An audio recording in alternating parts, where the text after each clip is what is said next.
Falou também um pouco sobre vontade política para para fazer as coisas acontecer. A gente viu aí que quando a galera pega e existe uma mobilização social muito grande, isso daí costuma ser. A gente estava conversando com o Reinaldo Azevedo também, e ele falando que tem que tomar cuidado para ser uma oportunidade e não um oportunismo, que tem a ver com o lance lá das crianças, criando conteúdo e tudo mais, né?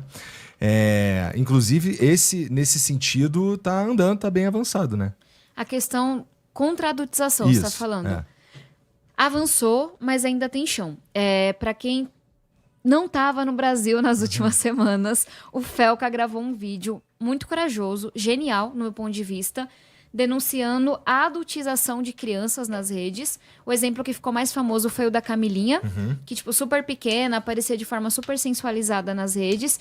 E ele mostrou por A mais B, ele fez vários testes no vídeo, o quanto que essa adultização era usada pelo algoritmo para entregar esse conteúdo para pedófilo. E o quanto que a rede de pedofilia cresceu no Brasil nas redes digitais. Aí tem um dado que eu fiquei muito chocada, e esse eu vi depois, que aqui no Brasil a gente tem mais de 1 milhão de usuários nessas plataformas, comprando, vendendo, consumindo conteúdo de pedofilia. Eu achei muito surreal. Pensar que é mais de 1 milhão de usuários. Eu achava que era menos, sendo sincera. Pois é, eu também. Enfim, é bem nojento. E aí, com esse vídeo do Felca, muita gente no parlamento falou: esse problema existe. Aí eu fico um pouco chateada, por quê? Porque eu tô desde 2019 apanhando, feito uma condenada, e você sabe que eu apanho mesmo, que já debateu esse assunto, dizendo que precisa de alguma regulação das plataformas. A gente não precisa debater o conteúdo. Eu acho que esse caminho é perigoso mesmo. Mas a gente precisa que Facebook, Instagram, TikTok nos ajudem a combater o crime nas plataformas. A identificar quem é pedófilo, a identificar golpista, a identificar criminoso. Porque hoje o crime organizado está indo para as plataformas. O pedófilo está indo para as plataformas, porque não tem fiscalização, é terra sem lei. Enfim, mas parece que muita gente não estava acompanhando esse debate. E aí surgiu uma onda de projetos, uma puta pressão popular, e a gente conseguiu avançar com um projeto que também estava tentando há um tempão votar, que é do Alessandro Vieira, do senador, que é super meu parceiro. Mas toda vez que a gente colocava em votação, as plataformas pressionavam, ele saía de pauta. Com essa mobilização a gente conseguiu. É um projeto bem bom, na verdade. Ele está sendo chamado de ECA Digital. ECA, Estatuto da Criança e Adolescente, para proteger as crianças. Então ele coloca algumas regras, do tipo, plataforma, você tem que levar essa história de verificação de idade a sério. Isso não é brincadeira. Criança não pode ter contato com conteúdo pornográfico. Plataforma, o algoritmo para criança não pode ser a mesma coisa. Toda essa exposição que a gente tem, automutilação, distorção de imagem, cara, esse conteúdo é muito pesado, especialmente para criança. É para qualquer pessoa, para criança. Então é um projeto que ele fala, olha, tem regras que a plataforma tem que seguir, e para ela saber se é uma criança ou não, ela tem que levar a sério essa questão de verificação de idade. Virou lei semana passada e agora a gente tem que pressionar. É tudo? Não. Eu tenho mais projetos nessa área. Precisamos avançar. Mas foi a primeira vez que a gente votou um projeto sério para proteger as crianças no ambiente digital. Mas só tentando avançar, entrar um pouquinho mais nesse tema, Igor, que você, na tua primeira resposta, você falou das Big Techs, agora a gente está falando das Big Techs, e as Big Techs estão permeando toda a discussão, né?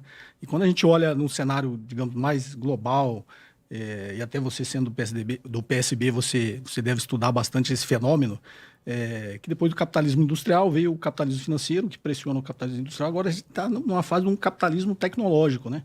Você também leu o livro do Yannis Varoufakis, o Tecnofeudalismo. Eu tô falando sério. Então, você comentou, né, o próprio ataque do Donald Trump, o ataque ao Pix, na verdade, é porque o Pix é uma barreira de entrada para o WhatsApp Pay, que tem por trás dela a Visa e a Mastercard. Então, você vê que todos esses ataques, quem estava na posse do Trump atrás dele eram as Big Techs. Então, você vê hoje esse capitalismo tecnológico tentando dominar o mundo através das Big Techs e dos seus algoritmos que manipulam a cabeça de todo mundo. E graças a Deus, o Felca, né, despertou esse movimento e essa indignação de uma coisa que, na realidade, está acontecendo há muito tempo. Exato. Né? E aí também vem por trás esse poder da comunicação, de quem consegue se comunicar e gerar esses movimentos, que, na realidade, influencia toda a política. Então, acho que hoje a gente está num momento em que as Big Techs estão dominando tudo, inclusive a política, né? De colocar os seus representantes lá para defender os seus interesses.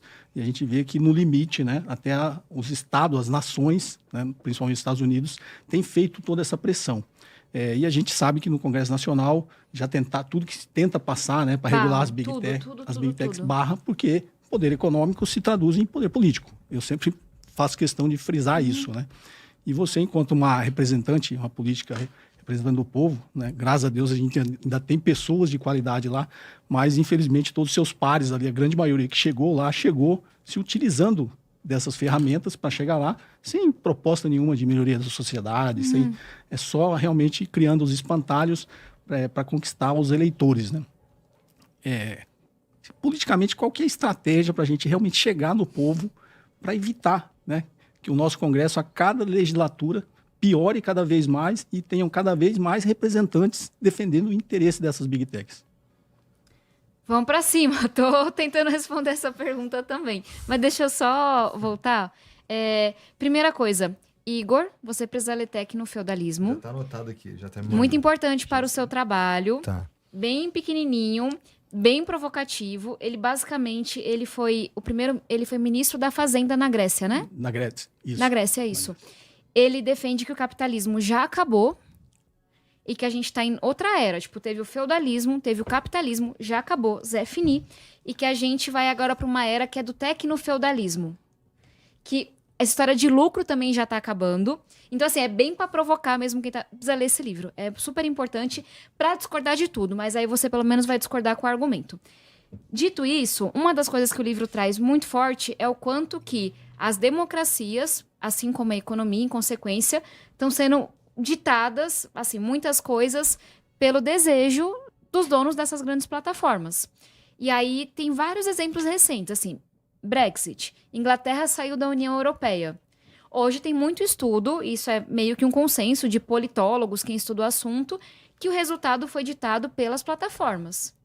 Não estou dizendo que a plataforma falou, eu quero que a Inglaterra saia, mas o algoritmo levou a esse resultado. O resultado teria sido outro se não tivesse toda essa polarização. Genocídios que já aconteceram, como em Mianmar, em que o algoritmo foi aumentando o ódio contra uma população que depois sofreu genocídio. E aí, tô fazendo essas provocações todas, gente, porque quando a gente fala do nosso contexto de soberania, eu acho que é muito importante que a gente não tenha uma visão naive de que as plataformas são setores econômicos diferentes que não podem sofrer nenhuma regulação.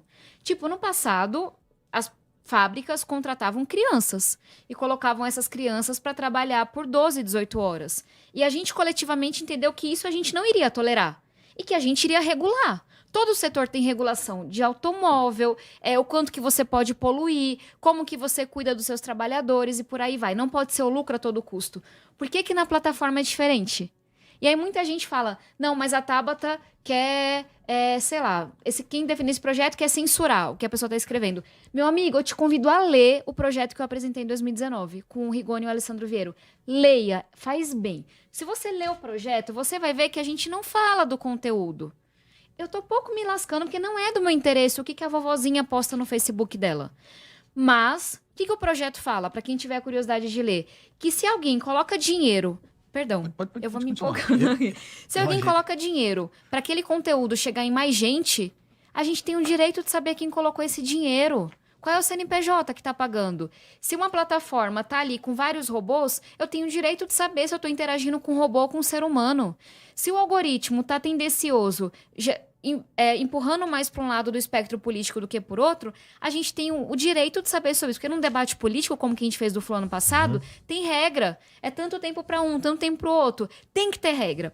E aí, último exemplo, porque eu sou muito apaixonada por esse assunto, que eu acho que ele ajuda a desmistificar essa coisa do Nicolas, dos bolsonaristas, de qualquer regulação é ruim. De novo, se não tivesse regulação, a gente teria crianças de 8 anos trabalhando por 18 horas numa fábrica. Regulação é para proteger, não pode ser em tudo, mas tem que ter algum tipo de regulação. Hoje, se você entra no Facebook, tem vários perfis falsos do Drauzio Varela. E aí você vai procurar o perfil, alguns aparecem como verificado. E aí o criminoso golpista patrocina. Então vamos colocar no lugar de uma senhora que abre o Facebook e aparece Drauzio Varela, com a foto dele, perfil verificado, patrocinado. É claro que ela vai acreditar. Não é a criança ligando, não é o cara com sotaque não sei da onde, falando merda. É o perfil verificado, patrocinado do Drauzio Varela. Aí ela vai clicar e tá vendendo um remédio falso, que pode fazer mal à saúde dela. O Drauzio Varela fez de tudo para derrubar essas páginas. Ele não conseguiu. Ao ponto dele escrever uma carta aberta e publicar falando: Meta, eu tenho direito de não ter o meu rosto sendo usado por golpista para dar golpe em gente inocente. A Meta nunca derrubou os perfis. A gente vai falar, mas por que a Meta não derrubou os perfis falsos do Drauzio Varela? Porque a Meta tá recebendo dinheiro do criminoso que tá patrocinando o perfil. Vocês entendem? Lucro desenfreado, se a gente não coloca a regra, prejudica as pessoas. Então, não vamos cair nas fake news do Nicolas, que tá dizendo que qualquer regulação é sobre conteúdo. Ele fala muita merda. Mas se a merda que ele tá falando não for um crime, eu não estou nem aí. Agora, se a plataforma tá com pedófilo, com criminoso, recebendo dinheiro, enganando gente, aí eu tô aí. Aí eu acho que é nosso papel fazer alguma coisa a respeito. E todas as vezes que eu tentei colocar, pra te responder que eu me empolguei, que eu tentei votar algum projeto de regulação de plataformas, elas tiraram um projeto de pauta, não tem nem debate, não tem nem discussão. Porque elas têm muito dinheiro, porque elas são muito poderosas. E eu não sou contra essas plataformas. Eu tô em todas elas.